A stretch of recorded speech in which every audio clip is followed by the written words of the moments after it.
magluto ko bihon mga brad. Kay para pamahaw na mo ni unsa ba? O sabot ni. Pamahaw ni o paniog to.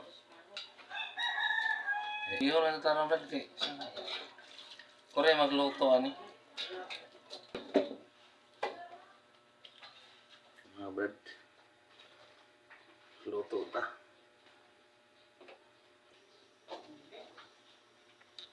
Ito karne brad, karning manok. Karning manok niya ang ibutang, karning manok. Bitaw giwali lang na ako nagbaso brad kay para dili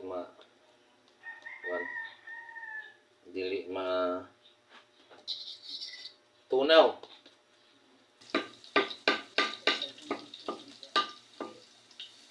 Karne brad, manok.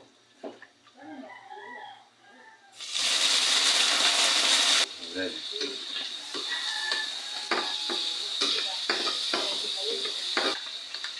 Tuyo.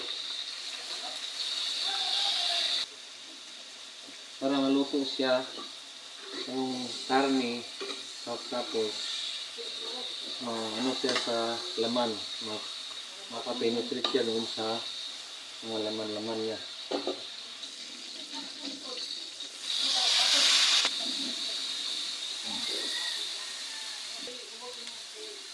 Halawin natin ito kasi nag-ano ako mother, tinuruan ko ang sarili ko magluto ng bihon. Balak silang gayahin ito, may ano na sila, may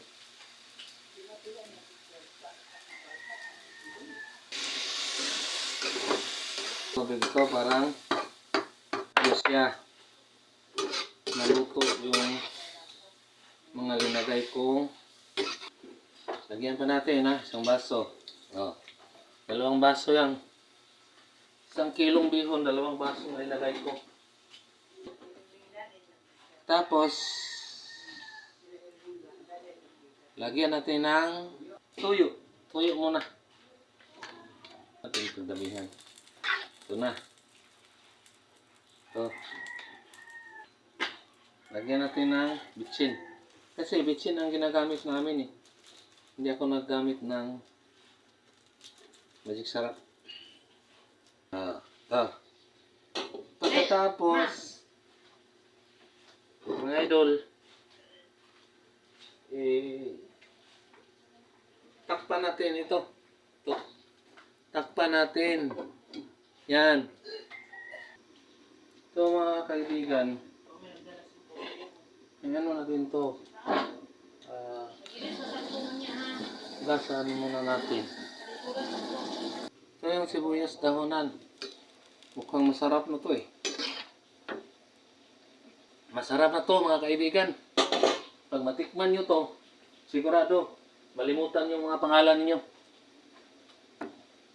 Lagyan natin ng kunting asin. Para naman, maano siya. Yan. Sigurado na ako dito. Ganito ako magbihon mga kaibigan, kaya ang taong hindi kakain ng bihon, makakain basta ako na magluto. Tingnan mong mama ko ngayon. Kain yan.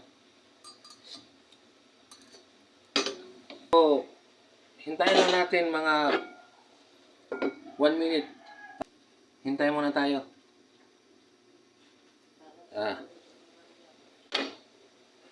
Ano natin, halo-haloin natin ito parang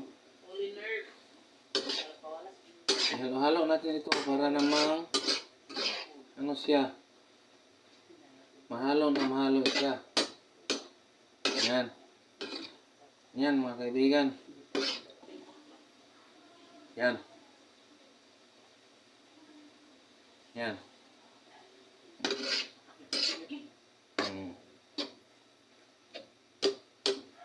Ito mga kaibigan. Luto na yan.